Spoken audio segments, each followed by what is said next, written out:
Tendai Mwadi, be thankful unto the Most High, Mother, Father, Creator of the universe, Kudzai, Mudzimu Mukuro. Give praises unto our great ancestors. Abibi Fahodie, Abibi Tumi, African liberation and African power for all African people. Welcome back for another edition of the Pan-African Question, where we give short, concise answers to popular questions asked about Pan-African theory, ideology, and practice.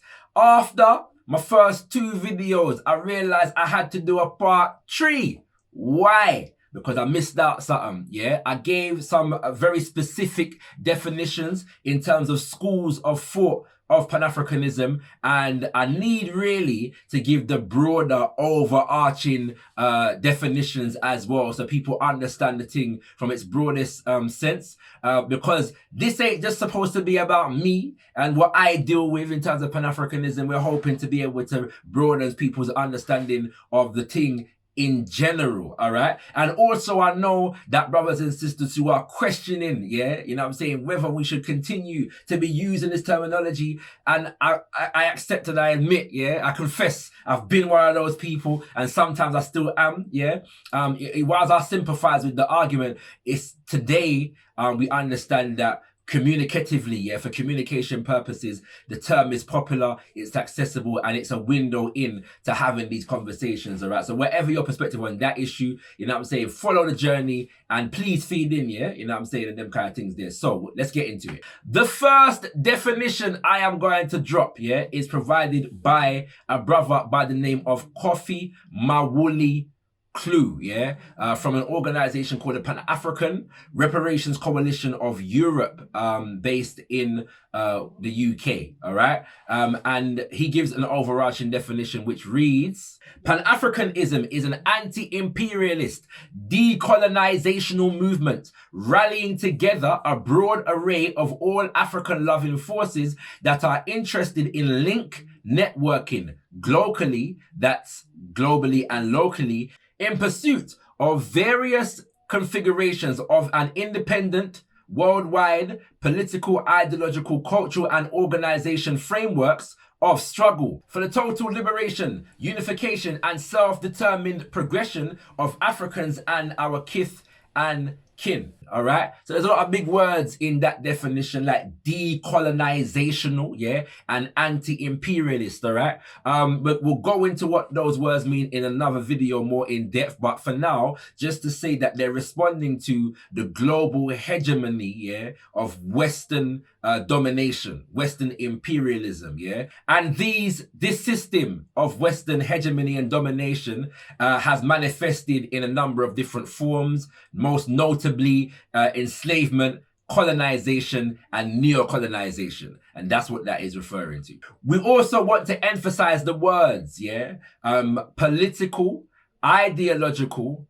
cultural, and organization, yeah? And we're going to get into what these words mean in a second, but just for now, to emphasize the term organization, because really what Pan-Africanism produces, yeah, is, or it's designed to produce, is ground up organizational structures, developing functional and operational unity and maximizing that to the ultimate goal, which is nation building.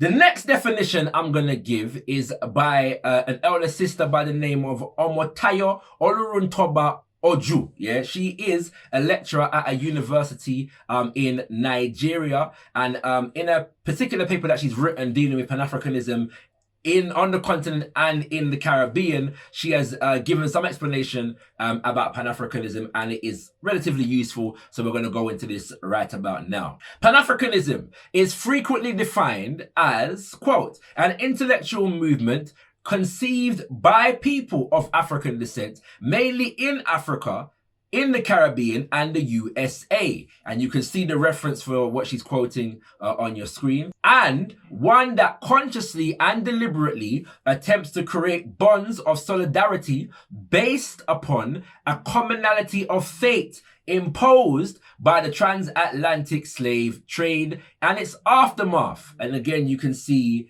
the citation.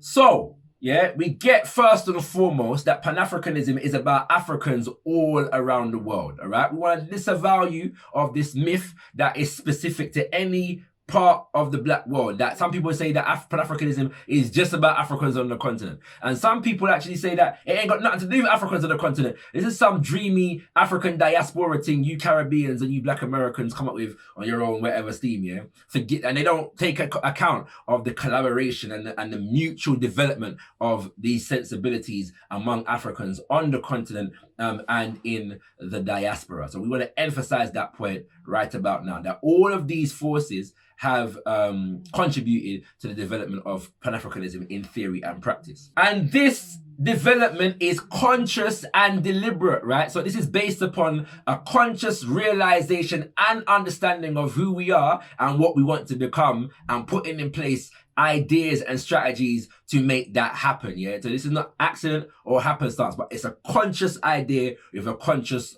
goal.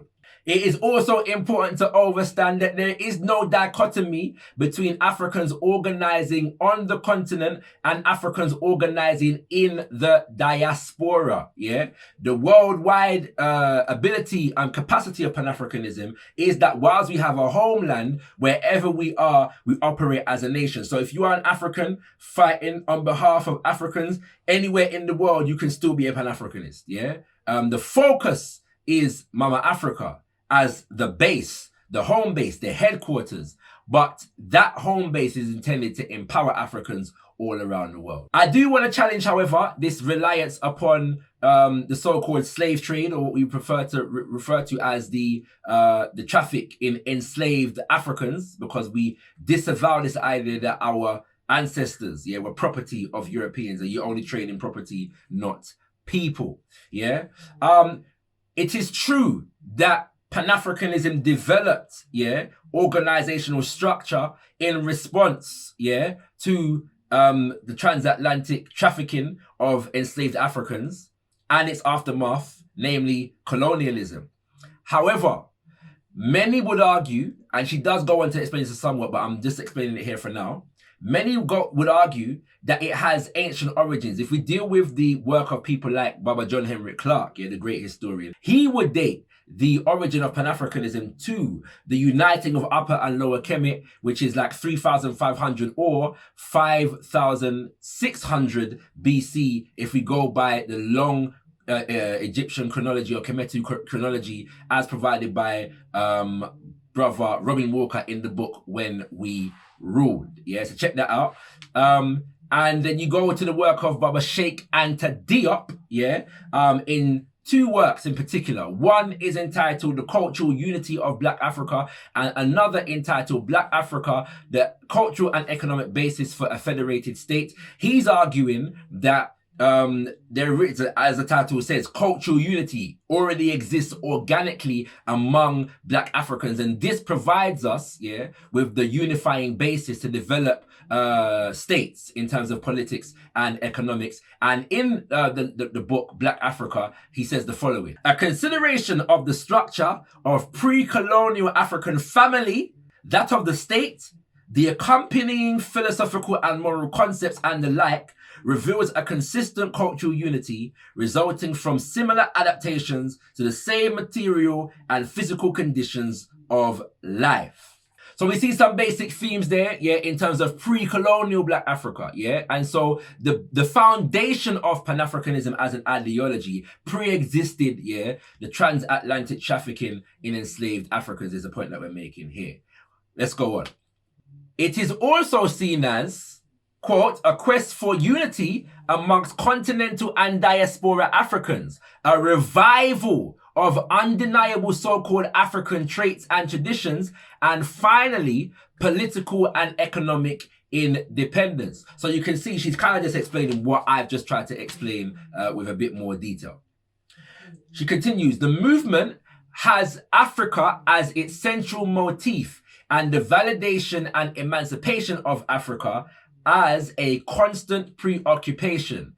It has been described further as solidarity among people of African descent, belief in a distinct African personality, rehabilitation of African past, and expression of pride in Africa. In all, Pan-Africanism was and remains crucial to the formation of a universal black identity derived from a consciousness that all black people emerged historically from Africa. So again, we're just emphasizing here the foundation of the philosophy and the ideology. One, that we have cultural unity, and two, that we emerge here from this landmass called Africa, upon which the majority of our culture was developed. However, because it is a worldwide philosophy, it takes into consideration how Africans have developed our cultures outside of the continent. But the central force, unifying force, is the understanding that these ideas, these principles, these values, these expressions are fundamentally African and must be coalesced, yeah, in terms of, you know, achieving a goal that is just and beneficial to African people worldwide. She also mentions rehabilitation of our past, yeah. A part of the colonial project was the dismantling of African history and the imposition of a history that suits and serves the interests of colonizers. And many of us today still exist as Black African people on the basis of colonial histories. Yeah, one example of this is the idea of Africa being a dark continent of warring tribes perpetually throughout the ages who had no form of unity or relationship with each other and didn't interact until the Europeans came, right? And a lot of this is imposed on African people today, and that's why we feel like there are no foundations, there is no basis, yeah, for African unity, because we've always been warring tribes. And so one of the things that Pan-Africanism or Pan-African scholars within the tradition have aimed to do is rewrite the history according to the truth, yeah, and according to from an African perspective.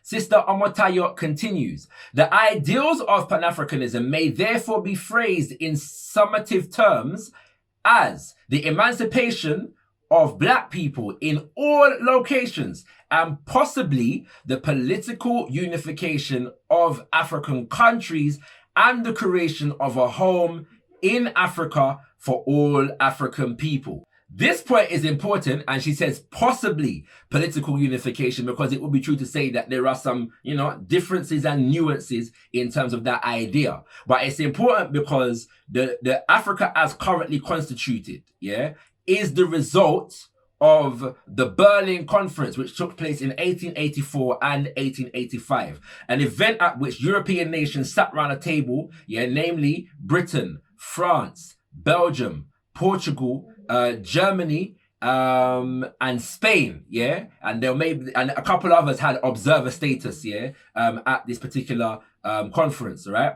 And the Berlin Conference is where they literally sat down a table and carved up the continent for their own purposes, because they were in the process of conquering various different groups of people to commandeer and institute colonialism.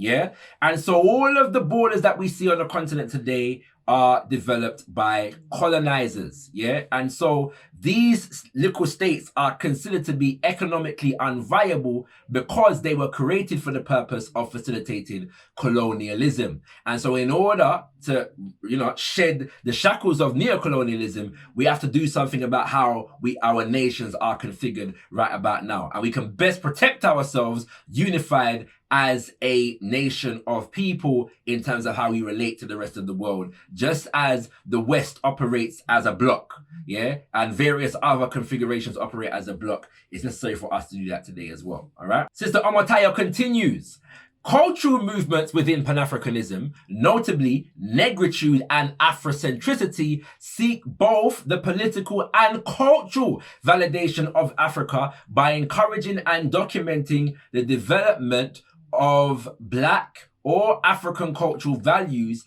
and Africa-derived aesthetic usages in art forms by people of African descent. Yeah, that explains itself. I'm not going to go into it too much, but just to say that out of this, when you talk about aesthetics, yeah, beauty, this is one of the major features. One of the first things that all Black power movements and liberation movements have done have had a strong principle and a strong focus on identity.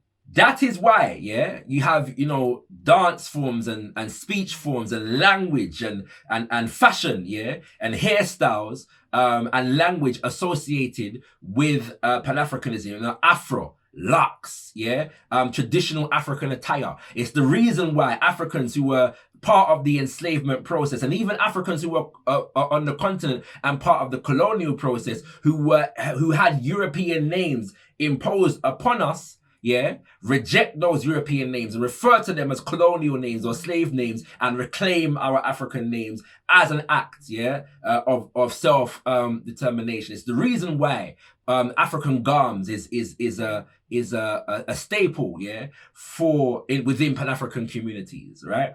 It's the reason why we've challenged Eurocentric forms of beauty, you know, light skin and straight hair as the epitome of beauty, and pushed forward and promoted dark skin and woolly hair, our own natural hair, as you know, definitive expressions of who we are, to challenge the colonial imposition. These are all aspects, and some of these expressions are ridiculed today, yeah, but they were very important in terms of the Pan-African movement, or the Black nationalists or African nationalist movement, responding to and throwing off the shackles of indoctrination, of colonialism and neo-colonialism. Also, yeah, when we deal with the cultural, there's a spiritual inclination, yeah, understanding the role that spirituality plays in culture and in general, and African culture in particular. So a lot of Pan-Africanists have questioned, yeah, our religious inclinations and sought to restore dignity and pride, yeah, to indigenous African culture that we were taught was savage and barbaric from a civilizational perspective, and also pagan, heathen, kuffar, yeah, and infidel from a religious inclination. And so because culture is seen by many Pan-Africanists, especially coming out of an Afrocentric tradition, as the primary, yeah, field of human activity, the cultural is very important. And I'm made to understand that brother elder Molefe Kete Asante is actually writing a book on Afrocentric Pan-Africanism, so look out for that when it comes out. I found an important point to make here is that Pan-Africanist ideology stresses unity in diversity. Simply put, you can be Yoruba, Igbo, Ashanti, Ga, Somali, Kikuyu, Bakongo, Luo, Shona, Nguni, Osa, Kalenjin, Nuer, wherever it is, brothers and sisters, yeah, all of our African is African and can be unified as an understanding of Africanness. You don't have to discard any one of those things, yeah, in terms of your own particular lineage and heritage. Yeah, all of it contributes to what it means to be African. Also, however, yeah, if you are an African coming out of the experience in Jamaica, in Haiti, in Belize, in Guatemala, in Trinidad, in Barbados, in St. Lucia, in Dominica, in Cuba, in Brazil, yeah?